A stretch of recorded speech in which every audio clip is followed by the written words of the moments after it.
Hey, dance teachers, dancers, and lovers of all things dance. Miss Shauna here with a bit of a mindset reset to help you get this dance season started.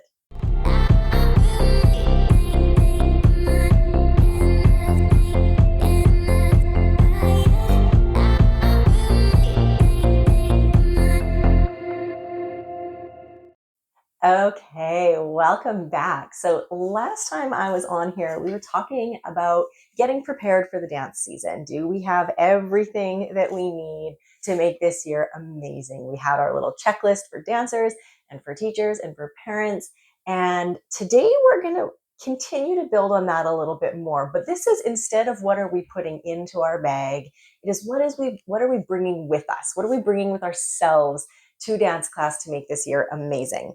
So yes, we want to make sure we have our dance shoes ready. We want to make sure we have our dress code all in a line. Our outfits are prepped. We want our lesson plans good to go. We want those schedules organized. We want all those things that we talked about last time. But there's more to it in terms of what we need to bring with us to dance class to make this year absolutely amazing. So, first of all, a new season, a new dance season. So, if you're building on last season, if you're a returning dancer or a returning teacher, you're building on your growth from last season. If you are brand new to this, if it's your first year teaching or your first year taking class, this is a fresh, clean slate. I'm going to be talking today a little bit more about those of us who might be returning at the start, and then there's going to be a little tie into all of us. So, everything I talk about today, it applies to dancers, to teachers, to parents, you name it. We want to make sure that what we're bringing with us to class is conducive to productivity, to growth, and to the success of what we're trying to do, all of our goal setting, right? If you're a returning dancer, you're going to want to build on last year. And I'm putting that as a caveat because there's more to it. If you're a returning dancer, you want to build on your growth and your success from last year. Same thing, teacher. If you're a returning teacher, where you were last year, you don't want to maintain, you want to keep growing. You want to have an upward trajectory of where you're taking your teaching, where you're taking your students. You want to keep pushing for success, for growth, for opportunity. So we're building on where we were last year. And again, if you're new, you've got a fresh, clean slate. So where are you going to go? Where are you going to take this to, right? Where can you take your dance season to?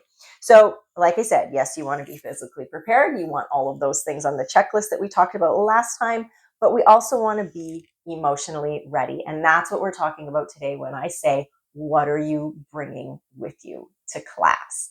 So, in our imaginary dance bag, right, our invisible dance bag, we actually bring a whole box full of mindset stuff with us when we come to dance class, right? We're bringing stuff like our work ethic, our focus, our ability to lead, our commitment, our expectations, our goals. All of these things are coming with us, whether we like it or not. The trick is, how do we make it work for us, right? How do we make it work in a way that promotes success and promotes growth and promotes or sets us up, I guess you could say, for an amazing year ahead. So first of all, let's talk about our work ethic. What are you bringing with you as your work ethic? Are you willing to do the homework, right? If your teacher says, hey, practice this at home, are you willing to do that homework? If you have questions, are you willing to ask the questions? That comes in with work ethic, because you can't work on a correction if you haven't asked for clarification on something, haven't asked for any information from your teacher, haven't asked for a tip. You can't work on it if you don't have it, right? So, are you bringing with you your work ethic? Are you committed to going above and beyond? Are you committed to taking that correction and doing it 5 times over, even though the teacher said you only had to do it 3? All of those things. Work ethic. What kind of work ethic are you bringing? Are you going to just sit there and hope for progress? You're going to work for progress. Are you going to hope for that front row spot in the formation? Or are you going to work for that front row spot in the formation? Teachers, that same thing applies to you. What work ethic are you bringing with you, right? If you're expecting your dancers to get up and get in there and work their butts off, are you also willing to do the same thing? Are you willing to put in that same level of work ethic? Are you going to meet your dancers there? Are you going to elevate your dancers if they're not meeting you? If your work ethic is here and they're only here, are you going to try to elevate them? And then are you going to continue to elevate each other so that you can all just keep growing together? Big deal. Work ethic. How much work ethic are you bringing? What are you willing to put in? Because what you put in is what you will get out. If you give 50% work ethic, you're going to get 50% of what you wanted. If you put 100% in, you're going to find yourself accomplishing things you didn't even know you were set out to do. So step one, work ethic. What about your focus? What kind of focus are you bringing? What are you focused on? What focus are you using in class, right? So focus can be multiple things, but when we come to class, we want to have fun. We want to enjoy ourselves. We want to accomplish our goals. We want to do amazing things. Sometimes we're really focused only on our outcome, right? We're not focused on the journey. Also, sometimes we get focused on the fun a little too much and we need to get brought back into work mode, you could say, work mode. But whatever it is, are you bringing the right focus, right? If you are say you're taking multiple classes, or say you're teaching multiple classes. This is a bother, right? This is a teachers and a dancers thing. But if you are taking or teaching multiple classes and you're hyper focused on what's happening in hip hop, but you're in the middle of jazz class, your focus is in the wrong place, right? Hip hop focus is in hip hop, jazz focus is in jazz. And same thing with stuff that happened during the day at school. You don't need to bring it with you into the dance studio. Teachers, if you are working as well as dance teaching, you don't need to bring the day's work with you into the studio. Let that be a chance for you to separate and just focus on dance and growth and the awesomeness that you and your students can create in the dance studio. So where are you focusing, right? Are you focused on the right things? Are you bringing the right level of focus with you? What about your leadership, right? So I had mentioned like a few things off my list. We're going to get a couple more versus what I had just said at the start of this video. But your leadership, are you willing to lead by example? Are you willing to encourage, right? Leadership isn't just who's the leader, who's saying what, who's doing what. Leadership is the ability to stand up and do what's right, to perform with integrity, to do what you set out to do, right? To hold yourself and others accountable. So are you willing to come in with leadership, right? And develop that skill, because it is a skill that you can develop. Your level of commitment. So let's talk about commitment, right? If you have goals and you want to get the most out of your dance year, what is your commitment, right? Do you hold yourself accountable to that, right? If you've said, okay, I'm in jazz class, I'm use jazz as an example. I'm in jazz class this year and I'm really excited to do jazz, but my flexibility is a bit behind. So twice a week at home, I'm also going to stretch.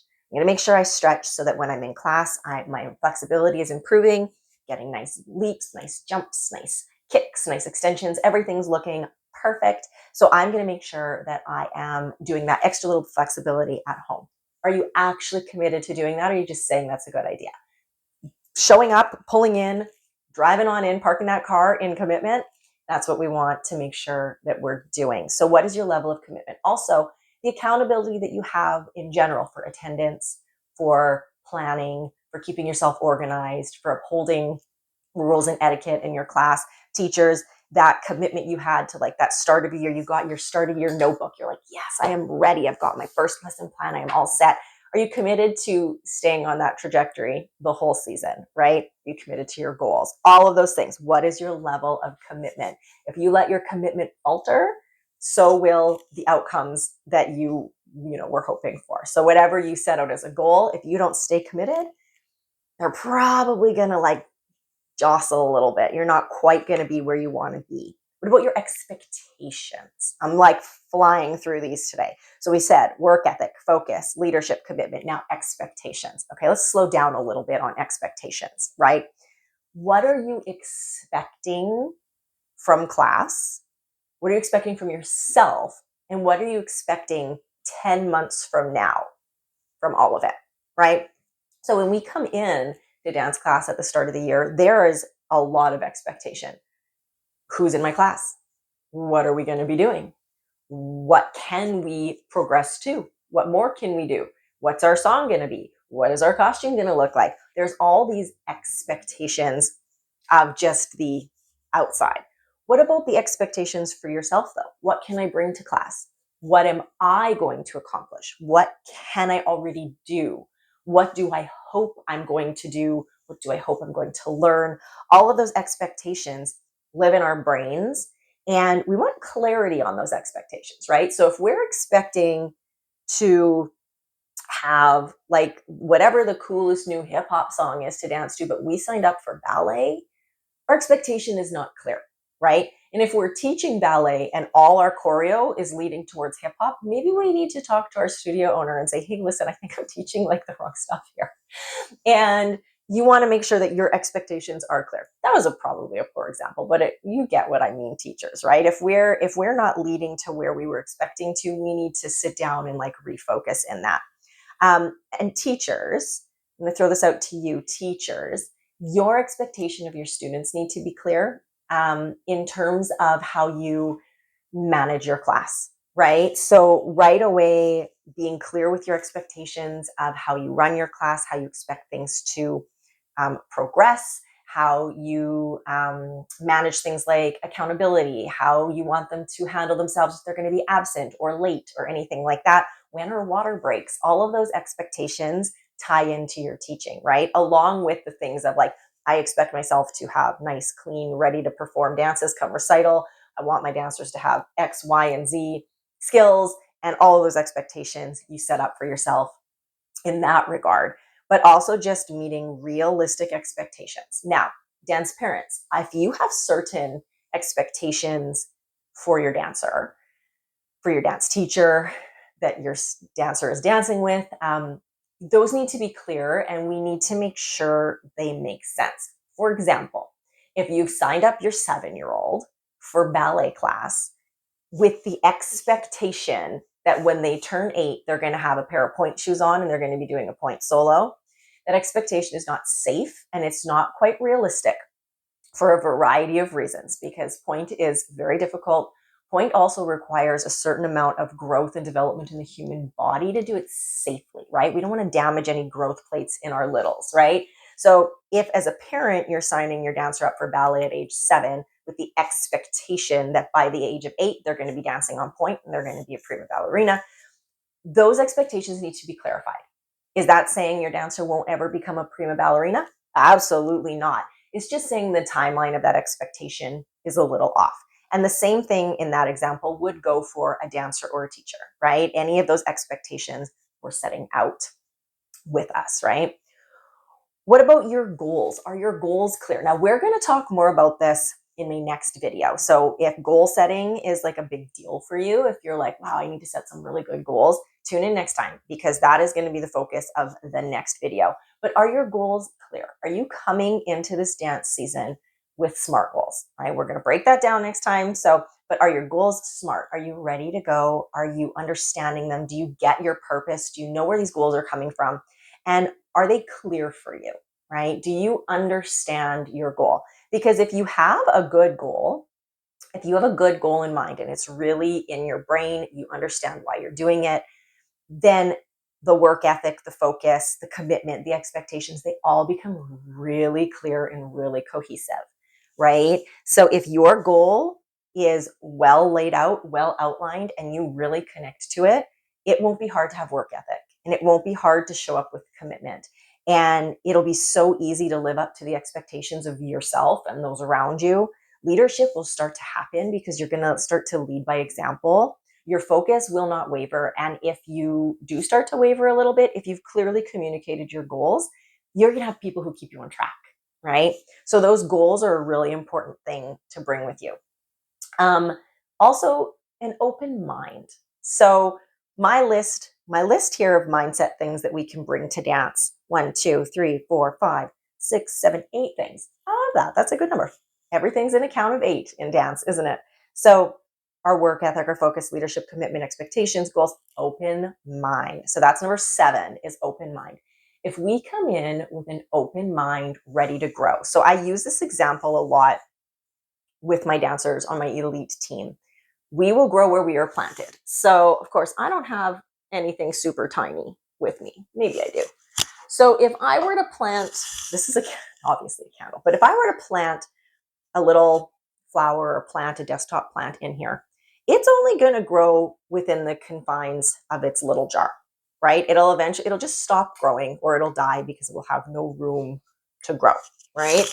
If I allow it to grow in that little jar and it starts to bloom and flourish. And then I transplant it into a bigger pot, it's going to get bigger. It's going to grow. It's going to bloom more. It's going to flourish more. And then if I transplant it into something bigger, it's going to go more. And if I put it outside, it's going to become a forest, right? So we grow where we are planted. If we come into the dance season with a closed mind, deciding this is how it's going to be, this is all I'm good at, I don't have any friends, I'm not going to learn anything new, or as a teacher going like, I don't know, I'm teaching something harder this year, I don't know if I can do it. You've already said, this is it. You've closed your mind off. If you come in going, I don't know any of the dancers on my attendance list. If you're a teacher, I don't know any of the dancers on my attendance list, but you know what? By the end of this year, I'm going to know them all, and I'm going to have them all doing beautiful double pirouettes. We're going to have the cleanest choreography because I'm going to get them there because I'm an amazing teacher. I'm going to learn and grow with these dancers, and I'm going to prove myself. If that's what you come in with, open mind, let's do it. As a dancer, if you come in saying, listen, I don't know anybody in dance, but hey, maybe I'm going to make my new best friend, right? I've never done this style before, but it really interests me. So let's see what I can come up with. Let's see how much I can learn. If we come in with that open mind, with that growth mindset, amazing things are going to happen. They say, I don't know who they is. They are. I don't know they, them, but they say, whether you think you can or think you can't, you're right. And with that, it's just the idea that if you say you can't, you've already decided that you're just not going to. If you say you can, you've already decided you're going to try. So let's try to keep that open mind. Let's try. Let's see what we can accomplish. Finally, number 8, 5, 6, 7, 8. Number 8. This one I think is the most important one, is to let go of last season. Far too often, and I'm guilty of this as a teacher too, we bring things over from the previous season. So if we worked with a certain dancer and maybe there was a struggle or a challenge with that dancer, you bring that over. Not thinking to yourself, hey, we're resetting. We're resetting this year. This is a reset. This is bringing all of that work ethic, focus, leadership, goals, open mind, bringing that into the start of the year. And it doesn't matter what happened last year. Yes, we want to build on the success of last year, but we don't want to hyperfixate on what was last year. Last year's done. Last year is done. So if we had a dancer in our class, for example, teachers, there was a class where you had a student who had very poor attendance, and you see them on your attendance list again, and you do that, oh, great, we're another year. You don't know. Maybe attendance will be fixed. Maybe whatever was causing that attendance issue has been remedied. Let go of last year. If it does become an issue again this year, you address it when it becomes an issue. But you don't want to carry that over from last year into your class this season. Same thing, dancers. If you had a skill you were working really hard on last year, struggling to get it, and you didn't get it, and you just decided, oh, fail. Don't carry that with you.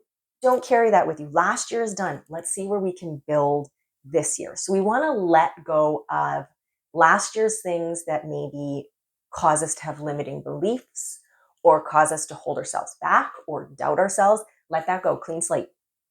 Clean slate, fresh start, new goals, new focus, new commitment. And when you have all of that, whatever happened last year doesn't matter anymore because this year's the new year, right? This is the new season. This is where we're focusing on. We can't change last June. We can't change how we wrapped up last season, but we can absolutely work towards next June and new goals and new accomplishments. And the only way we can do that is if we let go what was and work towards what can be and what we can become.